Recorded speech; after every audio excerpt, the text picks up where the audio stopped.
تازہ ترین ویڈیوز کے لیے چینل کو سبسکرائب کر کے بیل آئیکن اور آل نوٹیفیکیشن پر کلک کریں تاکہ آپ کو ملے ہر اپڈیٹ سب سے پہلے۔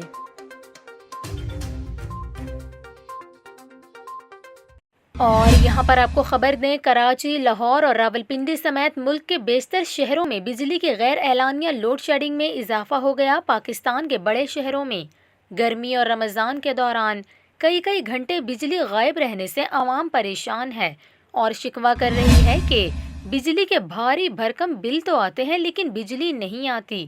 اس کے علاوہ تاجر اور درزی بھی وقت پر آرڈر مکمل نہ کرنے سے مشکلات کا شکار ہیں۔ دوسری جانب لیسکو حکام نے بجلی کا کوٹا فوری بڑھانے کا مطالبہ کر دیا ہے، جبکہ ترجمان کے الیکٹرک کا کہنا ہے کہ نیشنل گرڈ سے 300 میگا واٹ بجلی کی کمی کا سامنا ہے۔ چند علاقوں میں لوڈ شیڈنگ کا دورانیہ عارضی طور پر بڑھا دیا گیا ہے۔